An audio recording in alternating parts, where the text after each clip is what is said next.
going live.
Hello, and welcome to Draw With Me.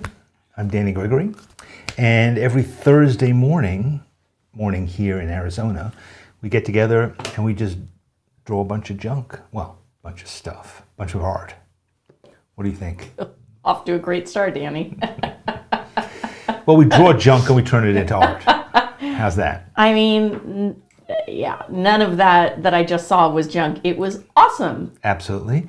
Back to school. Back to school. Yeah, now everybody's back to school, right? That's right. At this point, you're in the swing of it.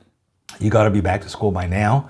So we're going to continue with school today. School is yet again our theme, which is school pictures, because today is a holiday that I wasn't really aware of. A fabricated, a manufactured holiday. Fabra Day, which is a holiday created by a company that loves taking pictures of kids for school. They're making a living doing it. Today is National School Picture Day, because they found that today is the day of all the days most likely for schools to have Picture Day. I always thought it was later. I didn't think it was at the beginning of the year, but I guess it must be, right? Yeah, I mean, I think that's when people are less likely to be like, skipping out or on vacation or whatever. Like you've had the whole summer to like take care of your extracurriculars, and now you got to knuckle down. Get serious. Get serious. You've been photographed. Good. So we have Deb is at work, and she says usually when she starts to watch at work, a lot of people come by to complain. Maybe. No, tell them to subscribe. Tell him to join us, to draw with us. I saw Fran is on a plane. Yes, that I'm going to get crafty. to that. I'm going to get to crafty. that. Right now, Courtney is checking in from Central Texas, who just came back from the dentist. Oof, ouch. Very nice. Yes, and Fran is joining us from a plane. How cool. Very nice. Jace makes a good point. It gives the yearbook club time to put everything together. Good point. There you go. They got many, many months of cut and paste. You know, did you work on the yearbook? Sure didn't. I did a little bit. I did illustrations for the yearbook when I was in high school, and but I was the co-editor of the paper. Yeah, I worked on the paper. Yeah. Laura is excited about this week's theme, so that's good. So Heather was asking earlier, did she need to bust out her own school pictures, which would be fun to see. Yeah. You know? I mean, my original thought with this actually was the group pictures. Like, I have several of those from when I was little. You know, when it's the whole class and there's like all the little heads. That was fun. That was in a way less... like people were always screwing around. Do you remember those? Do you remember having those big pictures? Of course. Everybody's kind of like, you know, and usually there'd be like one kid farted and there'd be like 10 kids all around them laughing. Yeah. We didn't do that in my school. We also, I'm trying to remember where it was, but we had one where they used to have these cameras that would turn. It was like a wind-up camera, and it would wind around like that so it could take a big wide picture. And invariably, there was one kid who would be on this side, and then as the camera turned, they would run around and appear on the other side. Does that ring a bell? I mean, no, but it might have been the case, and I didn't perceive it because I was probably worrying about how I looked, and I was quite vain as a child. No, I really wasn't. If you saw my school pictures, you would see my mother made attempts to like clean the project up.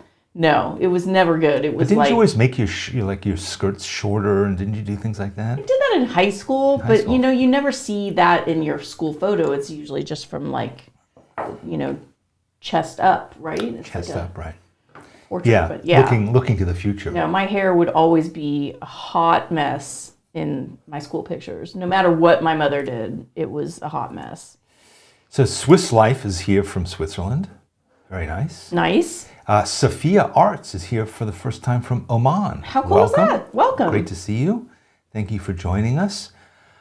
Yes, well, all right. So do you have a sense of how many portraits you want to accomplish today?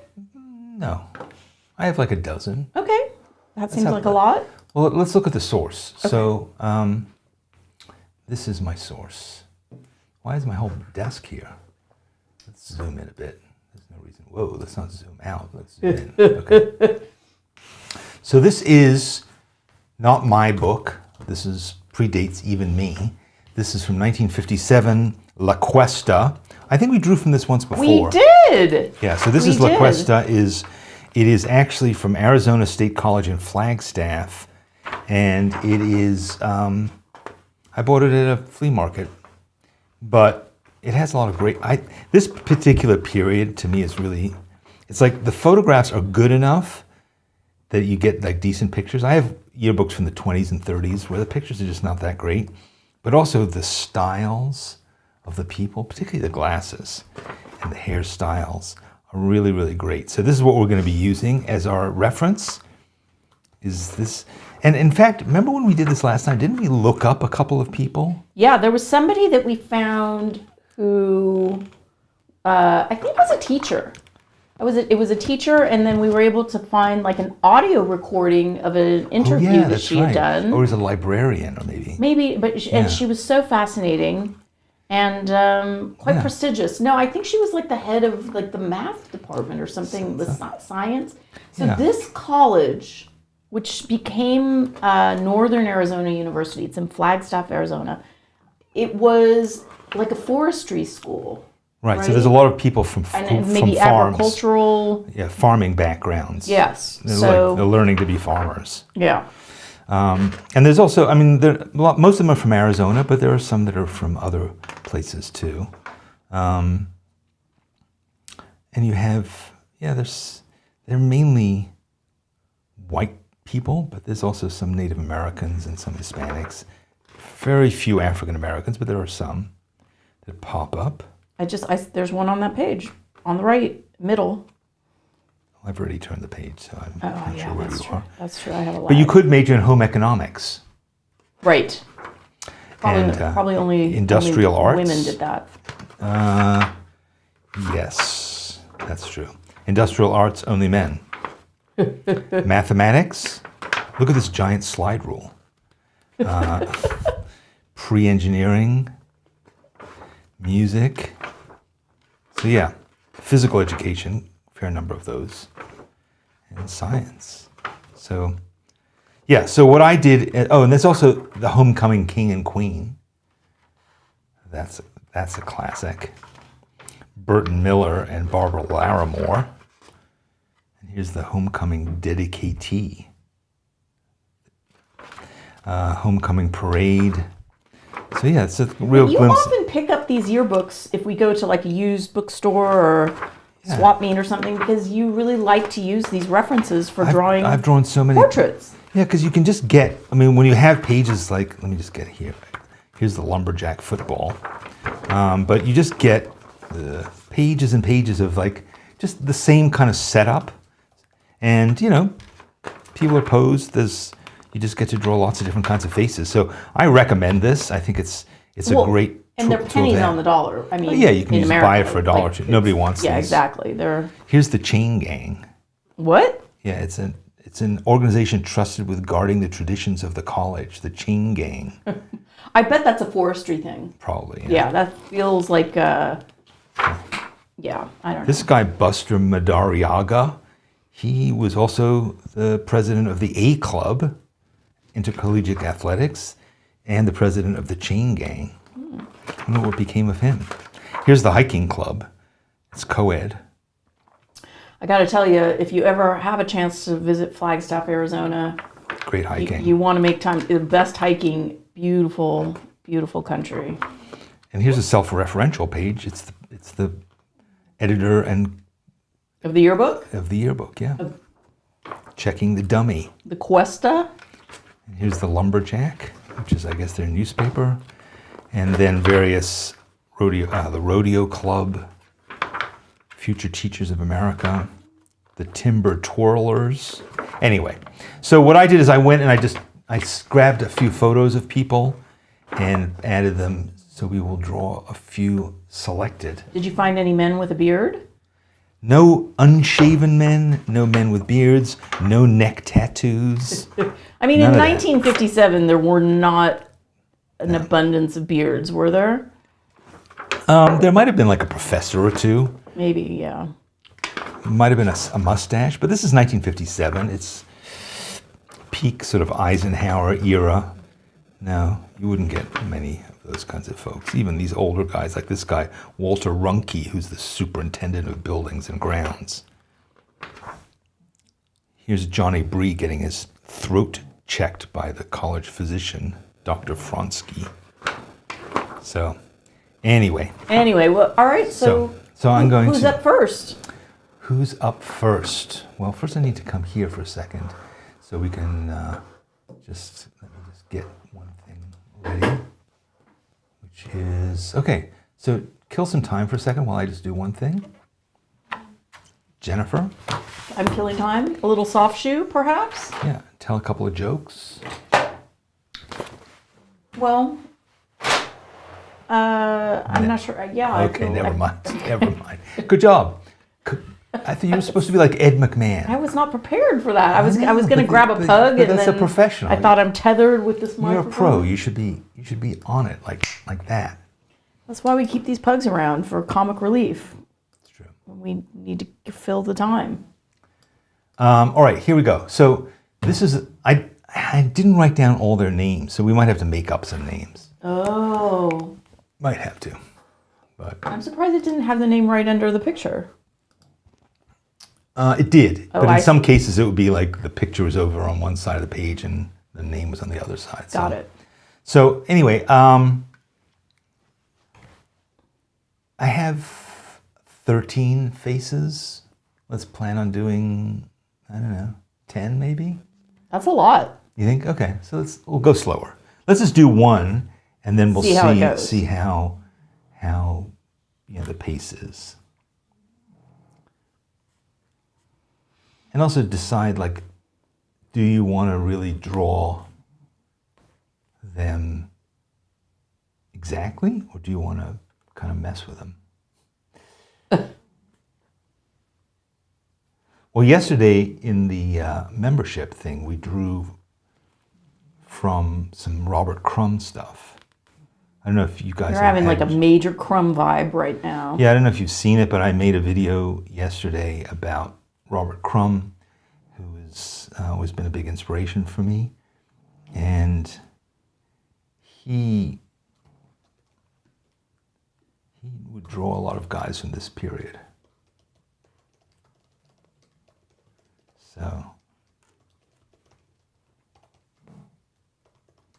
So yeah, so yesterday we drew just a few pictures, but we really got into cross-hatching.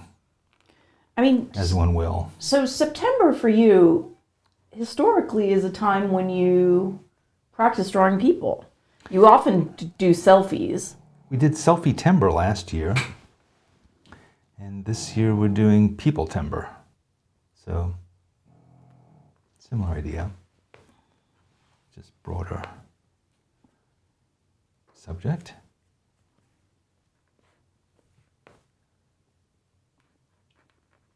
This guy looks like he's probably an administrator of some kind. I mean, somebody else remarked that the pictures looked like they were all pretty mature for their age. Well, this is a college. It is a college, but also... And I mean, this guy is not a student. But I think some of it is the styling. You know, the jacket and tie. Yeah, you know, compared to now, it's definitely... You were trying to look old. I feel like when you were young, you tried to look old. Well, if you're a college student, you know, you're being serious. But I don't think that's the thing now. I don't think anybody is trying to look older than they are now. Maybe that's true. I am. I was just watching a video that was all about how men should dress so that they don't look old.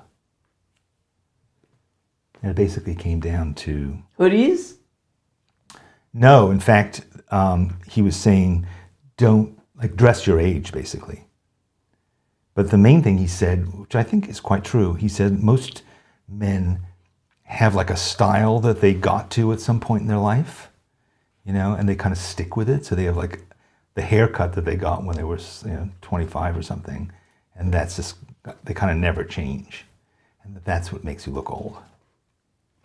Is you're dated. Yeah, you've frozen in time. Yeah. So. I mean, I do wonder, like, all these kids now that have a bunch of tattoos, eventually tattoos are going to go out of style, right? Like, it's going to happen. It has to. I mean, that's the nature of style. And then they're really going to be like... They're going to be dated. Yeah, it's going to be, it's like we're dated because block of 30 years. We don't have lots of tattoos, so we're dated. Yeah, that's true, too. I'm thinking of getting some now. It's never too late.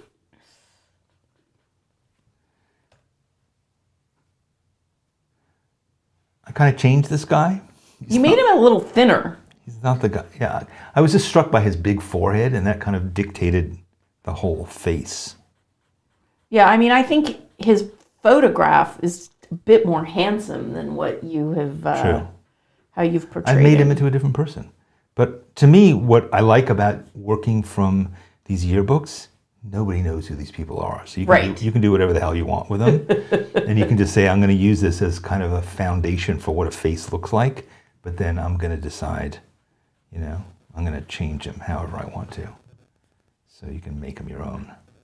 Because nobody cares about this particular guy's portrait at this point. We don't even know if he's alive. So, question. Are you going to tackle teeth? How are you going to manage this? I'm not a teeth Teeth are notoriously hard. I'm not a tooth tackler. But But what I like to do is I'll do like the kind of like the bottom ridges so you know that they're teeth. But as soon as you start drawing in the lines, it looks like a jack-o'-lantern. You know? So I'm just not that into it. But this looks like an actual person, my drawing. Yeah. May not look like this person, but it looks like a person. So that's all I want. And yeah, learned a couple things along the way. Becca's curious about what pen you're using.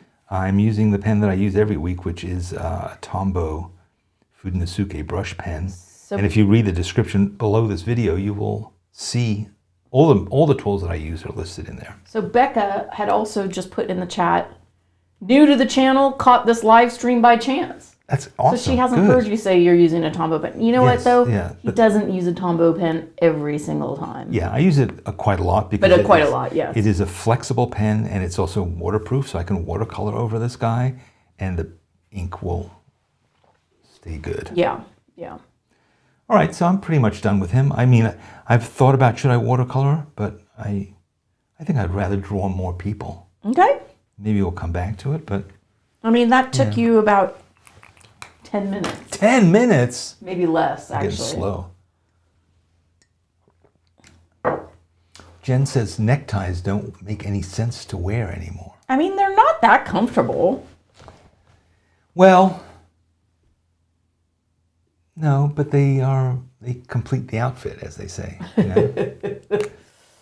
It's like hosiery. I mean, other than tights, like probably a lot of the people in these photographs, all the females were probably wearing a skirt with pantyhose. Oh yeah, and can't even buy those anymore. Nobody probably wants wearing those. garters.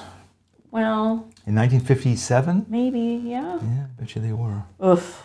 I don't know if they were, yeah. So this guy, there's something slightly dissolute about his look. He looks a little bit shady. He has really big ears. He has also a huge forehead. This guy has sunken eyes. We've talked about sunken eyes before, what that means exactly. I think this is a good example. Sunken eyes. Isn't that a song? Your sunken eyes? No, Private Eyes. That would be funny. Sunken eyes, we're watching you. I would say deep set eyes. I don't think sunken would be a word I would. Sunken is like. It's like Dunkin' Donuts. Well, sunken is also like you're something terribly wrong with you. Sunk cost, sunk eyes.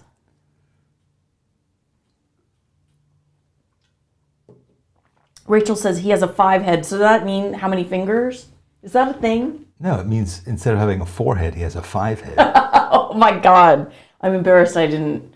That went over my head. That's hilarious. He does have a 5 head.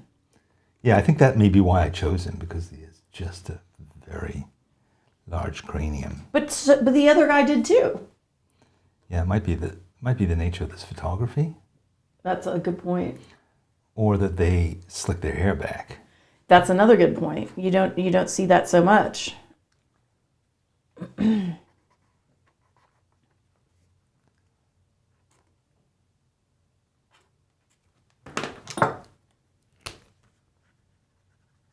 So someone just popped in the chat whose name is in Cyrillic, so I can't read it, but is saying you're a cool cartoonist. Would you consider yourself a cartoonist? Not really. But I think that's I consider myself really a theoretical physicist, mainly. But I would say, so the point I was going to make is we were talking about how you've been on a Crumb vibe, right? You just did a video, probably your all-time artistic hero. Is that fair to say? He's certainly very influential, and because I read his memoir earlier this summer. We're talking about his memoir. Our Crumb. Yeah, not his memoir, but his biography. I keep calling it a memoir, but it's not. Somebody else wrote it. But yeah, so I just. But would you say Crumb is a cartoonist? Yes, definitely. So I think the point that I was going to make is I wouldn't necessarily normally say you draw in a cartoonist style, but I think you've been influenced by the fact that you've been spending a lot of time with R. Crumb over the last, I would say, week. I think that's true. So I think that's interesting. Yeah, no, it is. It definitely, the artist that I'm looking at a lot, that definitely seeps in. Yeah, and there's I mean, I think that's a good thing because that's how you expand your style, right? I think it's kind of like if you get into a jag of like eating a certain thing, and then after a while you get sick of it and you stop eating that thing, but that thing is still in you somehow. Does that make sense? Yeah. You know, so if you're like, I'm really into eating carrots or something, and you eat carrots kind of constantly, then even though you stop eating carrots, they're still kind of in you. And I think it's true of artistic influences as well.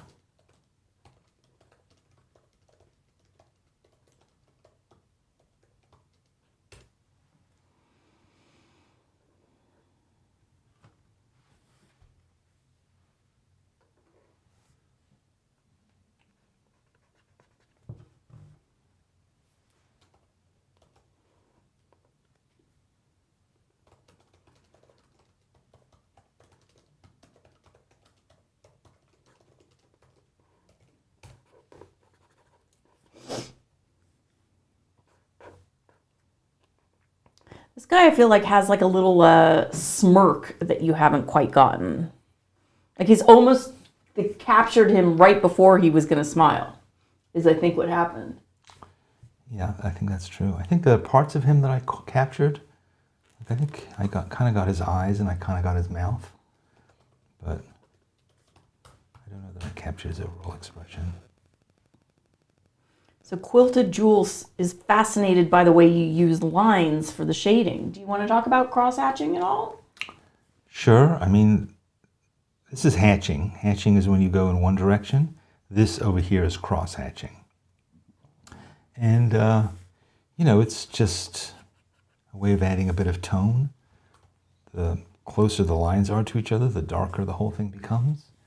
And you can also decide how hard you want to press. Do you want to have fine lines, or do you want to have heavier lines?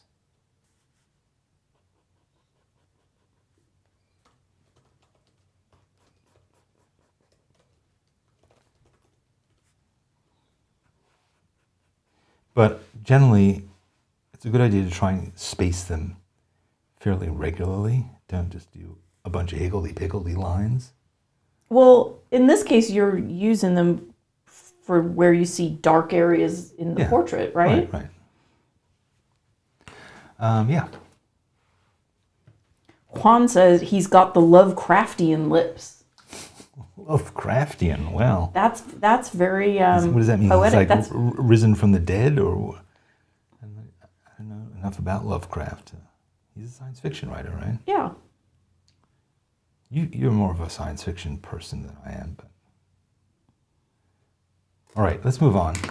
Are we going to have a female anytime soon? I knew you were going to say that, but we are. But first, I want to draw this guy because when I saw him, I was like, that guy. You know, I got to tell you, I think we drew him the last time. Maybe because I mean he is first team all conference. But look at his head. His head is like a giant barrel. I think in fact ears that stick out. I think in fact we looked him up and were able to find his obituary. You mean he didn't live for a really long life? I mean, we figure that the people who were in this book in 1957, if you were in college in 1957, that means you were probably born 1938 or before, right? I mean, yeah, I guess I started college, I was 18. Right, so 1957, you would be born in 1940, 1939. So you figure if you're a senior, then you were born in, you know, today you would be 85. That's my point. Got it. Whereas the professors, and we actually, as we said, we looked one up, and one of them was still around, at least a couple of years ago when we did this.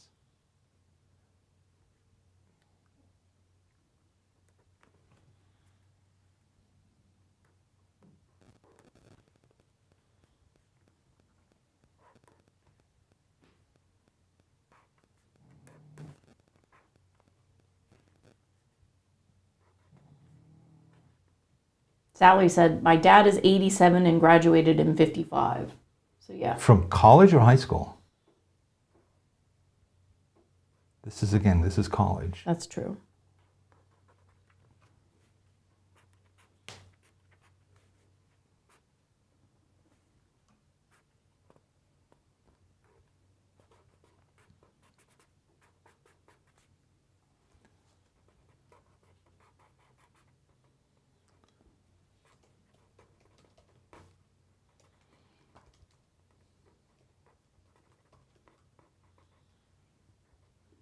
Another thing that that video that I was talking about how to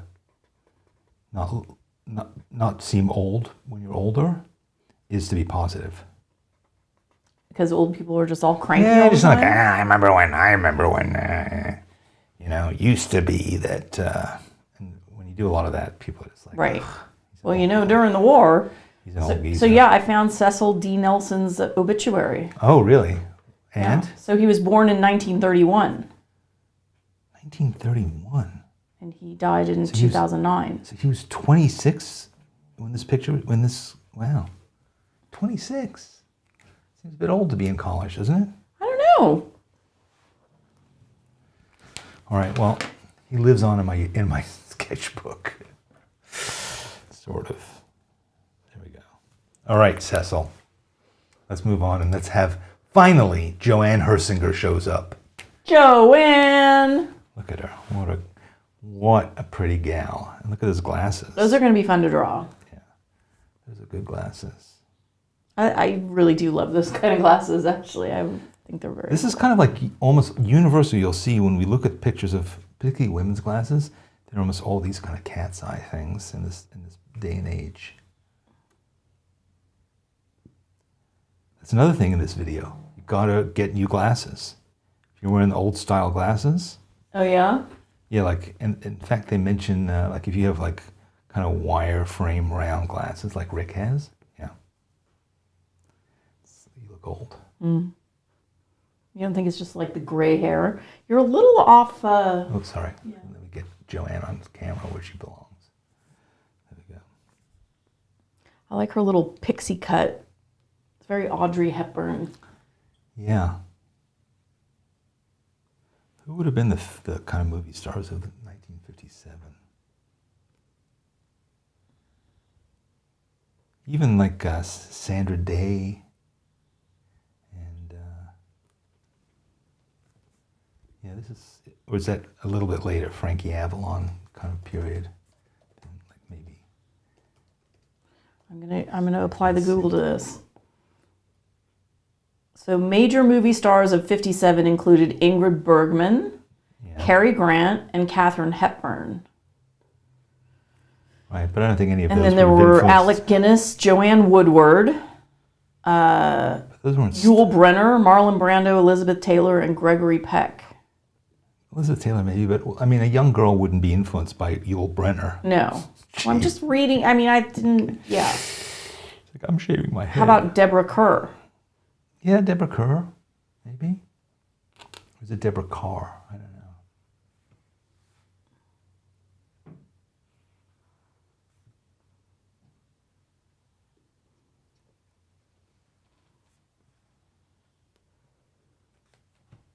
Well, Joanne looks happy to be having her picture taken. She does. That was another thing that you did see a lot in school photos is the camera person would direct you to look off camera, right? Yeah. They would look at the birdie. Yeah, yeah, like You don't want to be confrontational.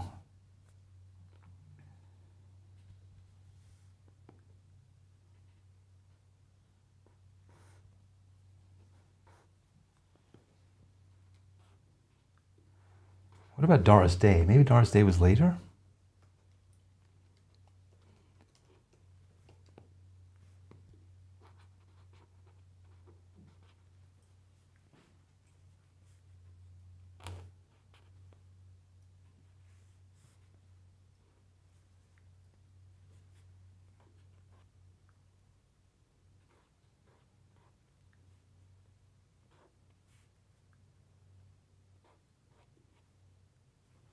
I found her obituary.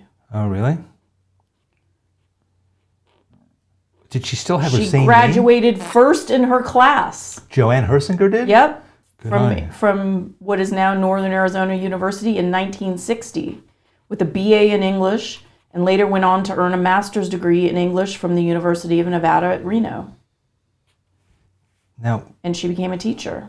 but she remained Joan No, Hersinger? she became Joni Bernie Hersinger Burnett. But they called her Bernie. Yeah, Because that was her last name. I guess. It's kind of weird. She was born February 20th, 1938 in St. Paul, Minnesota. She was a gifted student, teacher, and lover of the arts She was a from teacher. early in her life. She was a prolific reader since childhood and passionately discussed books for the rest of her life. She loved singing, music, and theater with a deep-seated passion. She sang so well in her church's children's choir as a 9-year-old that she and her 6-year-old sister recorded several hymns onto a vinyl 45 at their pastor's insistence. Wow, she was a rock star. Yeah. As a high school student in Flagstaff, Arizona, she was in the all-state orchestra as a cellist. She was an overachiever. Yeah. She was first in her class. No wonder she's smiling. She is happy. She's a freshman at this point, too. She still had that ahead of her. Yeah. Little did she realize which fame and fortune lay waiting for her.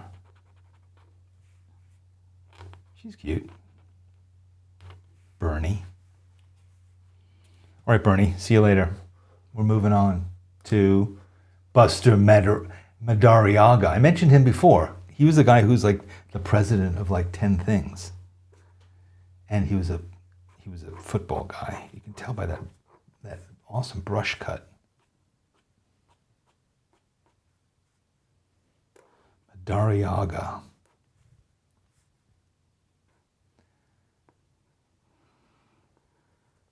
Also, like a profile, full profile.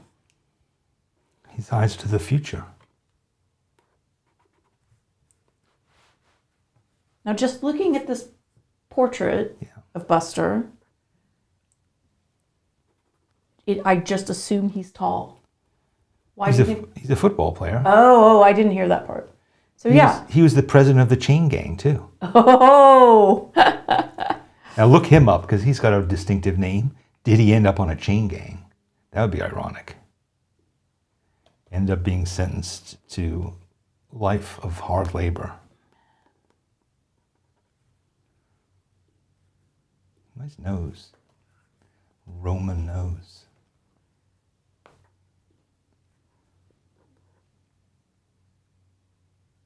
He got his PhD in physical education. Whoa, I didn't know you could do that. Dr. Madariaga. Was he ever on a chain gang? I'm looking. Okay, so Buster was born to, we don't know, but in 1931. He was born and raised in Arizona. He graduated NAU in 1957. He served as the co-captain of the Lumberjack football team. Yep. And he served in the Navy during the Korean War as an underwater demolition expert. Whoa, really? He was the American Professional Rodeo Association Saddle Bronc champion in 1963. He worked as a coach and teacher with a PhD in physical education. Doesn't say anything about the chain gang. I wonder if he was Native American.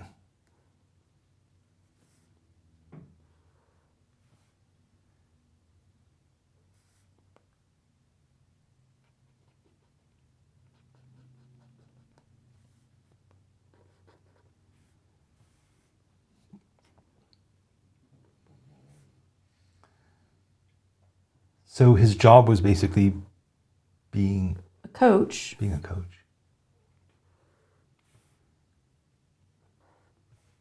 I mean, and maybe he did stuff in the rodeos. Buster. Dr. Buster. Buster's a cool name. Buster. Buster, he was a Bronco buster. Bustin' Broncos. Bustin' Bronx.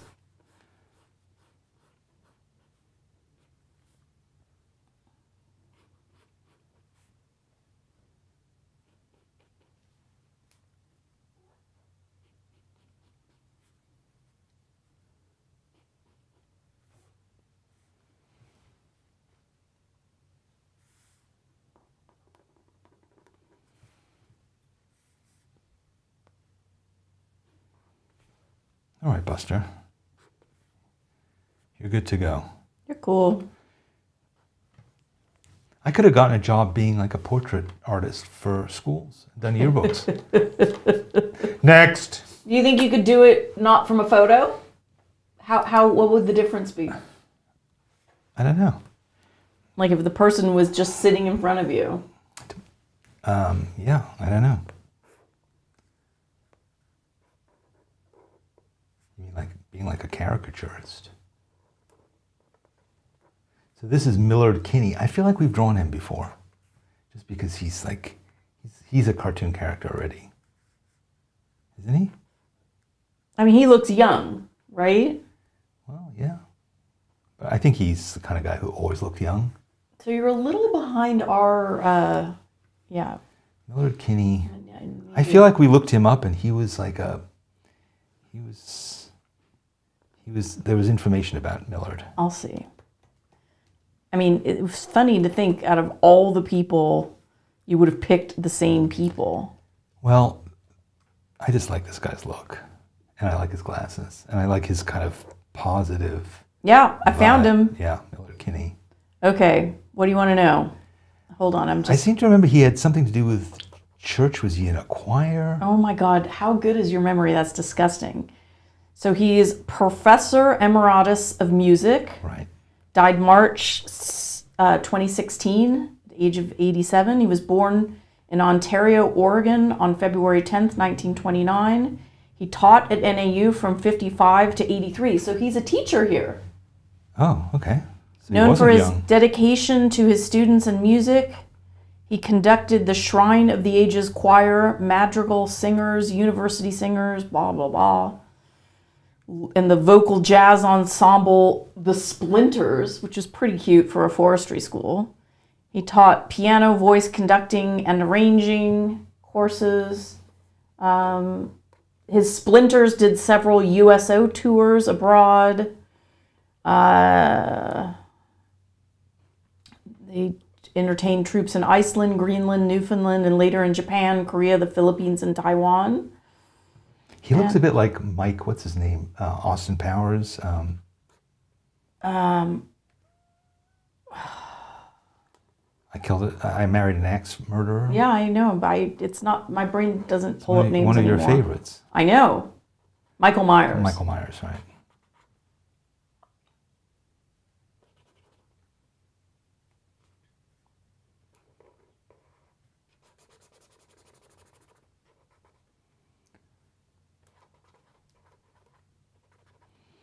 He also reminds me of what's his name from 6 Feet Under. The fact that he's a choir guy, even more so, if you know what I mean. I don't know who you're talking about. David. Oh, really? Yeah.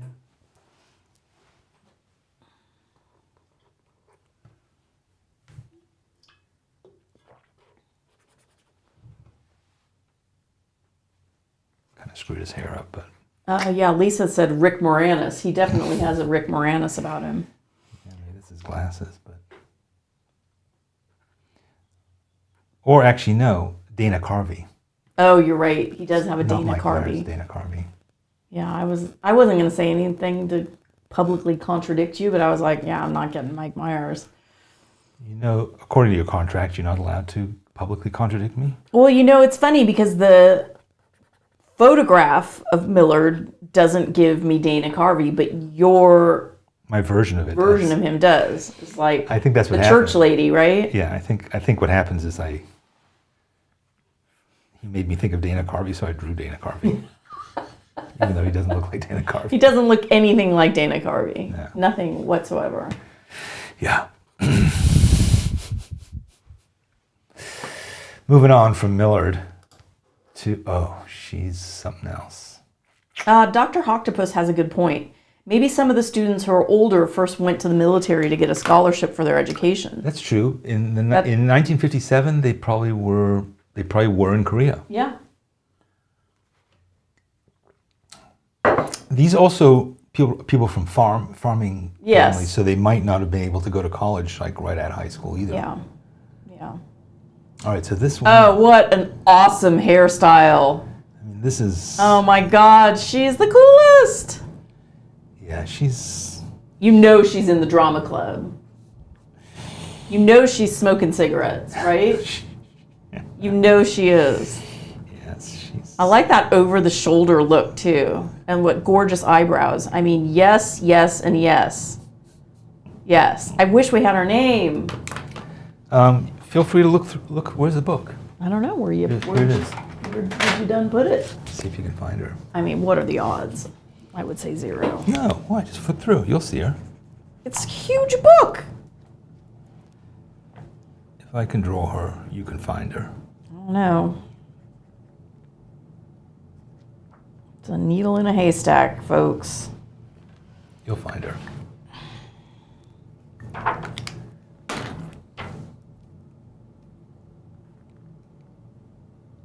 The other thing, though, when looking up women on Google, it's hard because they mostly change their names, right? But a lot of times, if it's an obituary, they'll mention their maiden name. Well, that was the Bernie. Yeah. It mentioned her.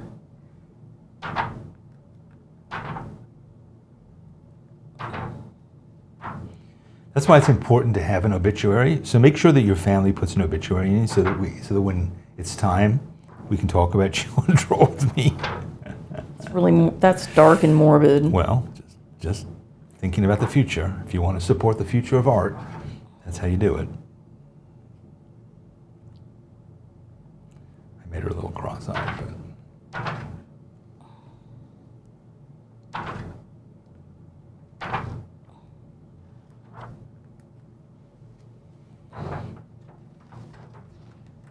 I'm doing the more glamorous. I'm doing what she would like to look like. Oh, I found her. There you go. I knew you could do it. I found her. Norma Ballas. Norma Ballas. She's from Morenci, which is a mining town. Which, if you watch The Gilded Age, that TV show, that whole mining situation is in Morenci, Arizona.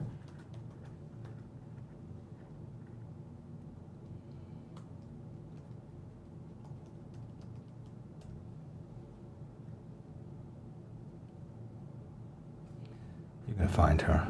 She's a distinctive person. She made her mark in the world.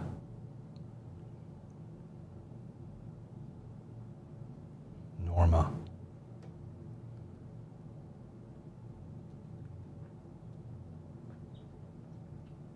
I'm having difficulties. Really?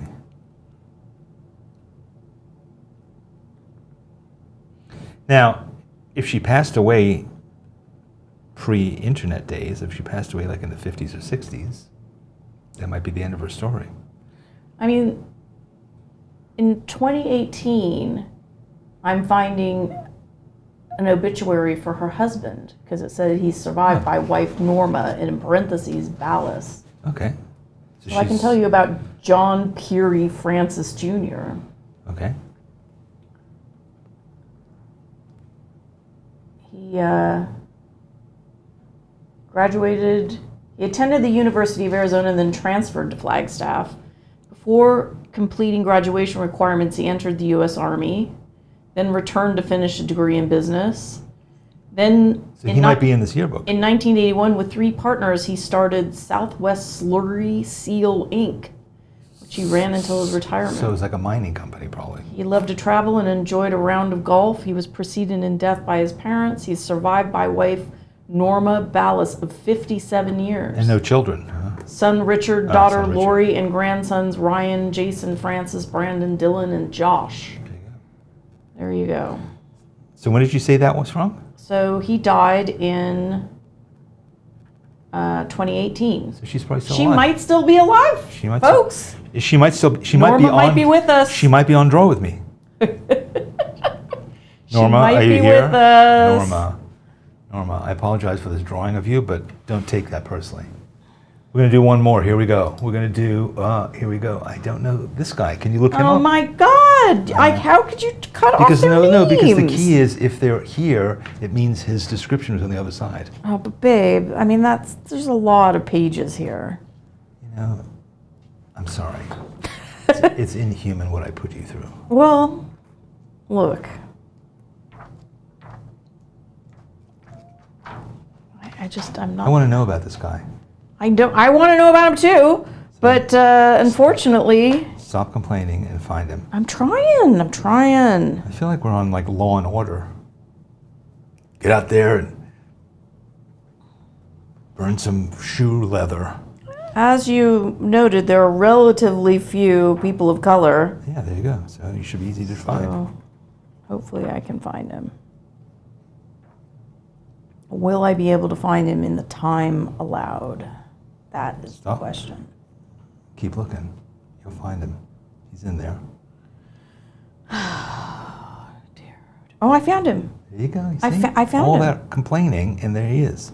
What's his name? His name is Carlos Moore. There you go. He was a freshman. It's not like, Well, where's he from? he's from Miami, Arizona. Okay, so that's Carlos Moore. Miami, Arizona. Oh, I'm putting in Flagstaff for all of.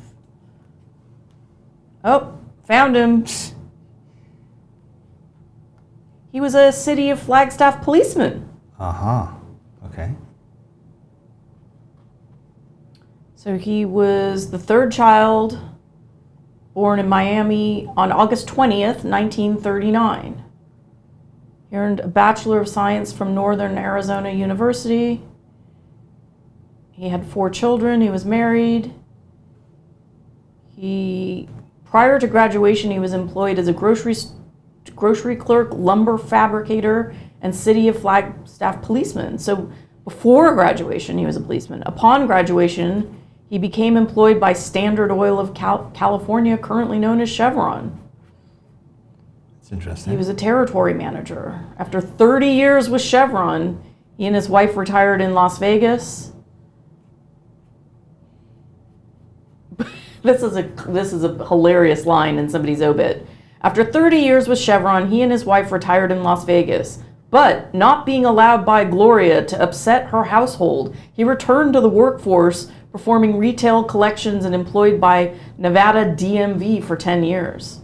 Thanks a lot, Gloria. He just wanted to hang out in Las Vegas, and she was like, no, get out of the house. So while in San Jose, Carlos gave back to the community through a group of young men known as the Ambassadors of San Jose. These individuals would generate funds and create scholarships to deserving high school students graduated to assist in furthering their education. Good, so he was a good person. He was a great person. But who wrote his obituary? Presumably, was it his... Maybe Gloria. Maybe it's Gloria, yeah. Yeah, Gloria. Or maybe it was one of his kids. Yeah. There you go. We found him. Carlos Irving Moore. Died June 8th, 2022. Thank you, Internet. So 2022, so that means he lived to be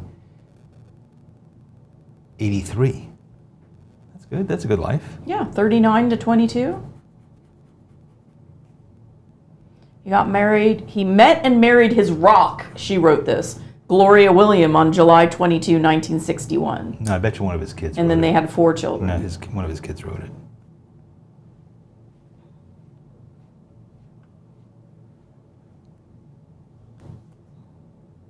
All right. Okay, I think we're done. I've run out of space. I'm crawling the You bottom. gonna do of the any page. lettering or anything like that? No? No time? I figure No I don't mas? have all their names. That's true. Now, what was his name? Moore. Carlos, Moore.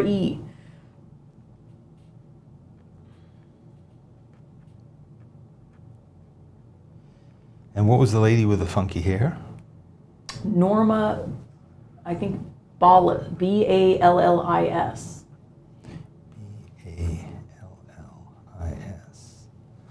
All right, and then we had... I don't remember. I'm gonna have to go back to And then we had Millard Kinney. Millard. I think it was Kinney. Yeah, his name I've got.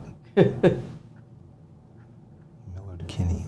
Kind of like, what's that street in Los Angeles? Abbott Kinney. Abbott Kinney, yeah. That's Abbott Kinney. No, Kinney. Buster Madariaga. How could I forget Buster? I was really struggling to pull that up. And who else do we got here? Joanne Hersinger.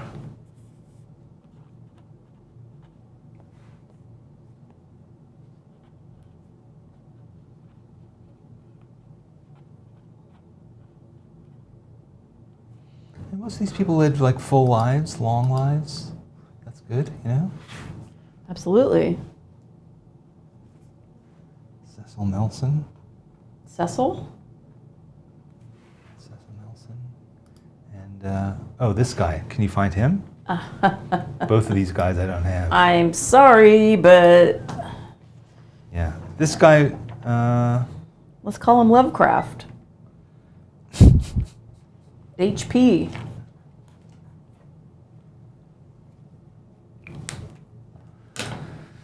all right. Yeah, I mean, just thumbing through this, there are just so many great. I mean, you could draw everyone in here, and Yeah, they're all good. they're all good. Yeah. Well, let me know what you think, guys. Did you enjoy doing this? Because we can do this. Do you want to talk about what you're doing with the members this month? Because why are you so focused on drawing people? Do you think? So, this is People Temper, as you know. People timber. So, People Temper is an opportunity to focus on people, drawing people. And in the membership, which you can become for a couple bucks a month, you can become a member and you can join us on Wednesdays. Each week we do a different artist. So last week we did Egon Schiele, the famous Austrian artist who died 100 years ago. This week we did Robert Crumb. Next week we're going to do Who something knows? else. No, You know what? You got to sign up to find out. you have to sign up to find Yeah, out. that's But we right. spend an hour just drawing people. So we did that today too. It's like being in Danny's. Just me and my studio doing stuff I like doing. So check it out. Yeah. Join us, and we'll see. Yeah, I just don't think I'm going to find this guy in time. No Sorry. problem. That's okay. You know, there was an attempt. There is. Okay, so we're gonna wrap it up. I had so much fun. Super fun Lisa time. says it's the best class in Sketchbook School. That's good. Thank you. All right, everybody's enjoying it. Thank you for telling us. And we'll keep doing it. I think we should come back next week and do this again. I think we should all draw together again at 9 o'clock. Oh, I thought you meant draw more portraits. Will the school theme continue? That is the question. That. What else would we do? What are other school things? You know, we usually ask the members to building. pick the topic, but it was sort of, Yeah. nobody threw out anything. Yeah, that you latched onto. That's one of the things we do. This week, everybody was like really into doing these crumb drawings, and nobody really had time to think about what we should draw today. There was some kind of discussion a bit about landscape drawing, but we kind of never nailed anything specific. So then I found out that it was School Portrait Day, so that seemed like the obvious thing to do. I might go and do some bit of watercolor on these guys. They're looking a little naked. So I might, not literally, but I might just do that just to make it seem a bit more exciting of a page. Zhuzh them up. Do you think you'll go a limited palette? Probably, yeah. It looks like that kind of thing. I might even just put some flat color on them, and we'll see where that goes. Fun. What else? Temper stick? Sally is a fan of being a member. Yeah, if you're a member, you get cool emojis. It's just, and you're supporting us. Yeah. That way we can. Because otherwise I'm not going to have money for pens. I'm 65 now. I'm old and I can't get a real job, so I need your support. Apparently, Look, Draw With Me is free. did you know that if people put tips on YouTube, now it's no longer, you no longer have to pay taxes on it? Oh. I'm not I just sure. read that in the paper today. I'm not sure we ever did. It's now 10 o'clock. Yeah. The All right. computer is telling us it's time to be done. We're done. Thank you so much. Have a great weekend. We'll see you next time. Thursday? Same time. Same time, Same same place. place. Wherever you are in the world, it's at the same time next week. Right. As CW says, keep on trucking. Cindy. I like calling her CW. Bye. Bye. Oh, wait. Sorry. I just need to remind you of a couple things. Become a member. I just said that. Yep. Do it if you didn't already. We want to see your class portraits, so share them. You can share them here on YouTube now. If you didn't know that, you can. And if you want to know how, look through about a month ago, I made a video that explains exactly how to do it. You can find it here on our channel. But what you do is when you post it, make sure you put this tag, hashtag SBS Draw With Me. Just write that somewhere. That way we can find it and we can include it in next week's show. Danny'sEssays.com is my weekly essay. This week I have written about how to critique your work and how to have somebody else critique it for you. That you might find useful. If you sign up for it, it's free. You get it every week. Start your sketchbook school. Start your sketchbook journal is the name of our newest course, and you can sign up for that at sketchbookschool.com. Subscribe to this channel, and make sure you click the bell because then you will be notified when we go live. When we come back together next time. So yes, JJ just put in the information how to go to school.tiny.us/joinyt, or just click the join button here on YouTube, particularly if you're on a browser. It's pretty simple to do. Take a second. If you're having a problem doing it, let us know. Write to us at info@sketchbookschool.com. All right, guys. Oh boy. Now we're really leaving. Bye.